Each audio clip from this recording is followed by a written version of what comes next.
बहुत समय पहले एक घने जंगल के किनारे एक विचित्र पक्षी का बसेरा था। ये पक्षी औरों से अलग था। इसका शरीर तो एक ही था, पर इसके सिर दो थे। दोनों सिर अपनी अलग अलग सोच और स्वभाव के लिए मशहूर थे। हालांकि वे एक ही शरीर साझा करते थे, पर उनका तालमेल कभी नहीं बैठता था। एक सुबह सूरज की सुनहरी किरणों के साथ पक्षी नदी किनारे भोजन की तलाश में निकला। उसकी टांगें धीरे धीरे चल रही थी, क्योंकि दोनों सिर एक दूसरे से झगड़ते रहते थे कि किस दिशा में जाना चाहिए। तभी एक सिर को झाड़ियों के नीचे एक चमकीला और स्वादिष्ट फल दिखाई दिया। उसकी आंखें चमक उठी। उसने तुरंत चोंच मारकर फल को खा लिया। आहा, कितना स्वादिष्ट है ये फल, वो सिर बोला। ऐसा फल मैंने पहले कभी नहीं खाया।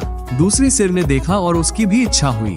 उसने कहा, मुझे भी चखने दो, शायद यह मेरी भूख मिटा दे। पहले सिर ने नाराजगी से कहा, ये फल मैंने ढूंढा है और इसे मैं ही खाऊंगा। दूसरे सिर ने समझाने की कोशिश की, हम एक ही शरीर के हिस्से हैं। जो तू खाएगा वो मेरे पेट में भी जाएगा, लेकिन खाने का असली मजा जीभ में है। मुझे भी इसका स्वाद लेने दे। पहले सिर हंसते हुए बोला, मुझे तेरे स्वाद की कोई परवाह नहीं, डकार से काम चला लेना। दूसरा सिर चुप हो गया, लेकिन भीतर ही भीतर उसने कुछ ठान लिया। कुछ दिन बाद पक्षी फिर से जंगल में भोजन की तलाश में निकला। इस बार दूसरे सिर को एक फल दिखा। फल बड़ा और चमकीला था, लेकिन वो विषैला था। दूसरे सिर को बदला लेने का मौका मिल गया। उसने चोंच आगे बढ़ाई और फल खाने लगा। पहला सिर घबरा गया। उसने चिल्लाकर कहा, रुक जा, ये फल विषैला है, इसे मत खा, हम दोनों मर जाएंगे।